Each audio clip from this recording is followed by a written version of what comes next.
G'day, it's Scott from the Electric Recording Lab again, continuing on in talking about the recording process, and today I want to talk about recording drums. Drums are such an important element in our songs. They're obviously the rhythmic heartbeat of your song, but also they're the sonic core in a lot of ways of our songs. You know, one of the loudest elements in a mix is typically the snare. So really important that we get both of those parts right. So as far as the process is concerned, it's really the first thing that we record. And I would typically record, like if we're doing multiple songs, I would record the drums for all of those in one kind of go, or in a series of consecutive sessions at least. And that's sort of logistics from my space. From there, we can take one of two approaches, really. We can, once we've got all our drums in, then we can start building one song at a time. You know, so we get the next element in, say bass, and then acoustics and whatever else we're doing on top of that until we get to the vocal and do all the final things and then move on to the next song. Or we can batch record across them like we've done with the drums, and do bass for all songs, and then acoustic guitars for all, and whatever it is, you know, and layer them up sort of across that way, one layer at a time. I mean, artistically, I like the idea of, you know, building one song, finishing it, getting a rough mix, and then moving on to the next one, and then starting again, essentially, and then focusing just on that song on its own. But obviously logistically it doesn't always work. You know, if people aren't available for multiple times, they want to kind of get something done, and then their part of that project is they're out of the way, and they can kind of, we can get the other people in, and you know, it's a scheduling thing often for why we might batch across as opposed to just sort of build a song on its own. So things to think about, things when we're recording drums. How do we go about it? As far as the information getting to the drummer, what are they tracking to? And we talked briefly about this in previous video, but you know, we could be using the guide, you know, which is the demo, stripped down demo. So we pull the drums or any rhythmic element like the drums out of that demo, and you know, we've got the guitars and the vocals or whatever it is. Those elements, we push them out to the drummer on the day. We could also add into that click. I have had drummers who just want click, want nothing else. Or there are people who want to play with live musos because of the, you know, the kind of visual interaction that happens on that level. And so that's also possible. And we can incorporate a click into that. I mean, ultimately, we want the drummer comfortable. You know, want them feeling the song as opposed to thinking their way through the song. Because we're after capturing a feel, and the drums are so important to the dynamics of a song and the shape of a song, the loud, soft, you know, the rhythmic elements within a song, accents, transitions into next sections, all of those things. That's really what the drums can do for us a lot, and I like to have that as a focus. I'm a big fan of drums. I love the sound of drums. I actually love working with drums. Love recording them. I love it when we get to the mix stage and I've got to kind of dig in and make that make sense sonically inside the rest of the context of the song. So yeah, we want the drummer out of their head. That's really key. So we're just sort of looking for things, and sometimes we have to shift that. You know, a drummer says, yeah, I want click, and the click's just not working. Click's not essential to a good recording. Having said that, probably most songs are recorded to a click. And part of that is because of editing and stuff that can happen afterwards. When we've got things lined up with a grid, it is easier to edit the drums and clean up some of the, you know, might be a late snare in a different section, and all of those things that we can do with editing drums. They are easier when we're on the grid, but not essential. And really what is essential to me is the feel. Is the feel right? Are we nailing that? And even we can do it with a click if you've got multiple tempos. You know, a lot of great songs, you can hear the kind of breaks come on as they come out of a chorus into the next verse and things like that. We can do that with click. as well, if that's something that you like using, but also want some of that tempo shift and set up a tempo map. It's totally a thing that is possible. All right, so other things to consider. The quality of the kit that you bring into the studio is an important thing, obviously, I think. Not just the shells, but, and I would say actually even more importantly is the cymbals. To a degree, we can replace some of the shell sounds, to a degree. It's, if we don't have to, it's better. But cymbals are really difficult to fix. If you've got a trashy hi-hat or a crash that's just a bit cheap and nasty, it will sound cheap and nasty. And there's a limit to what we can do on EQ, because we're not, got an individual sound that we can just EQ that. If I EQ the overheads for the crash, I'm going to alter hi-hats and all sorts of other things as well.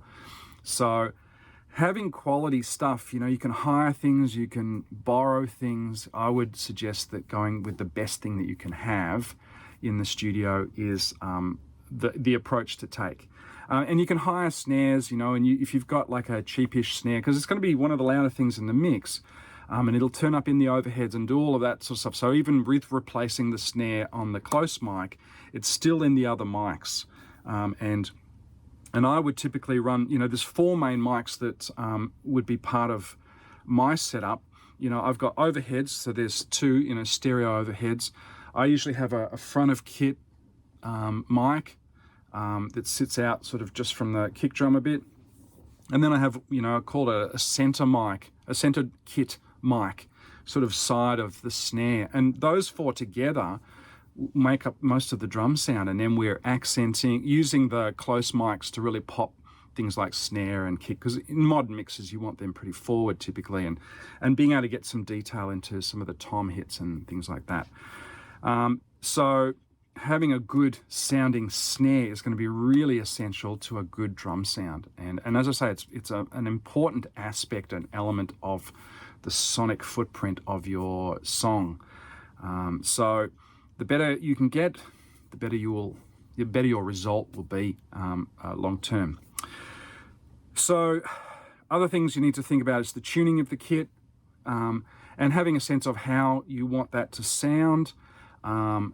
And knowing how to achieve that, I think, is also important. I love it when a drummer turns up knowing more than me about tuning a kit.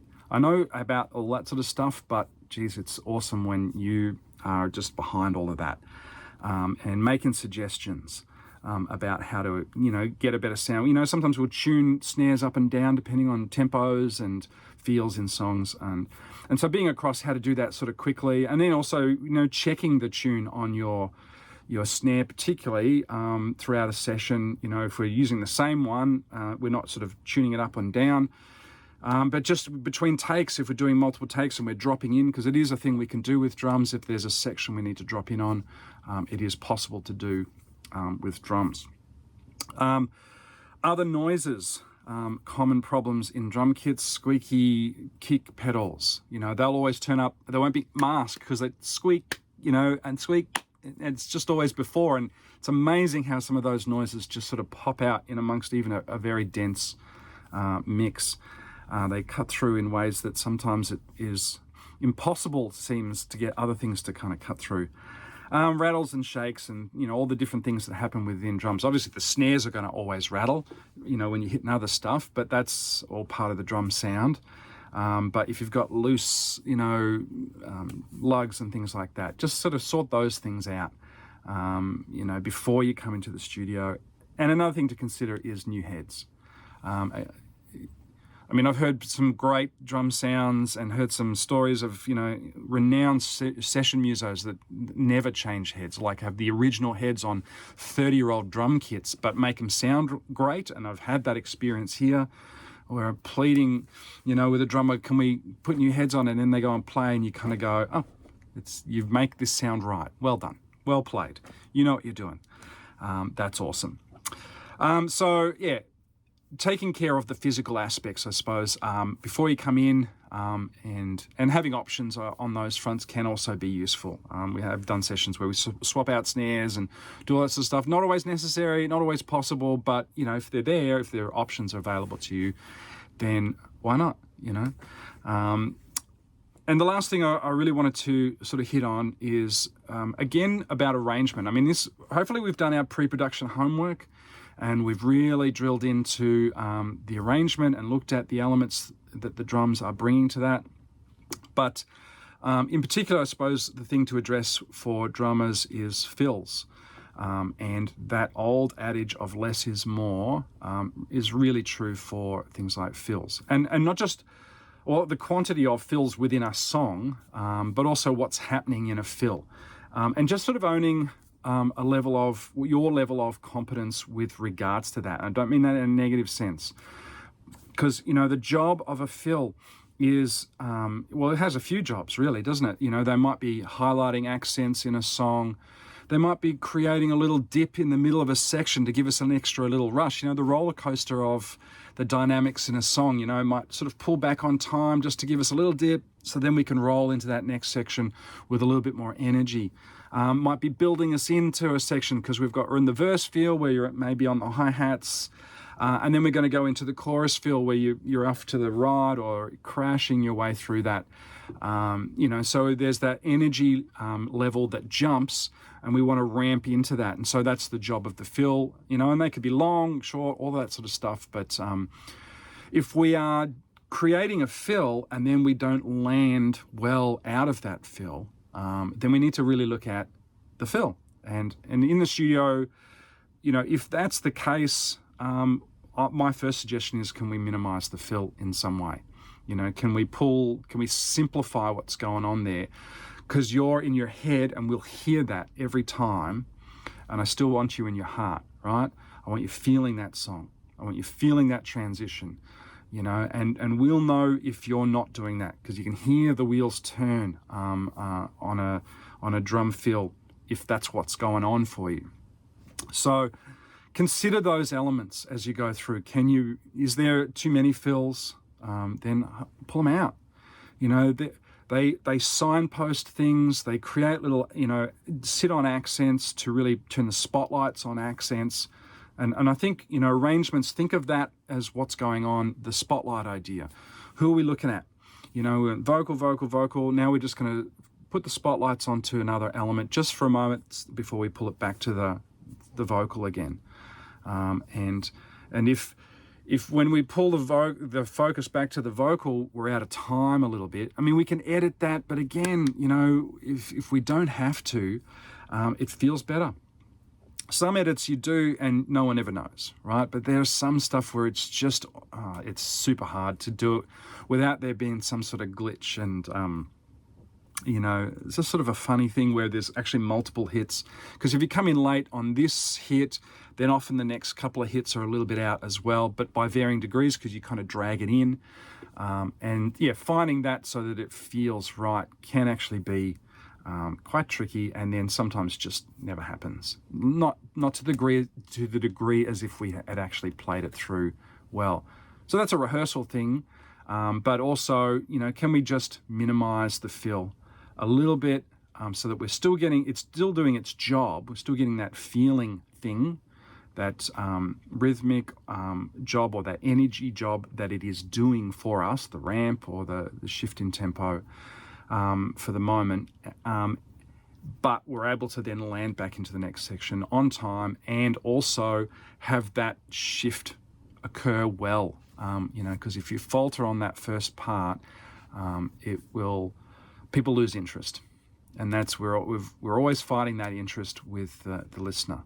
We want to keep them focused. We want to focus on the right things and not kind of getting distracted by elements that aren't quite right.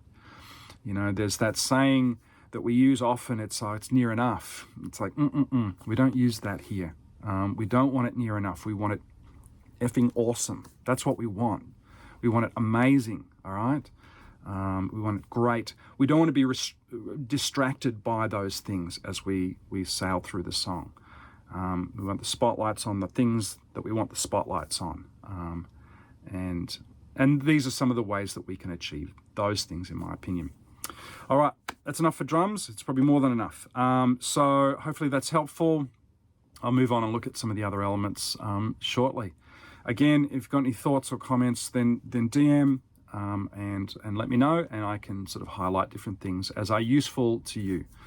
All right, have fun out there, make great art. Ciao.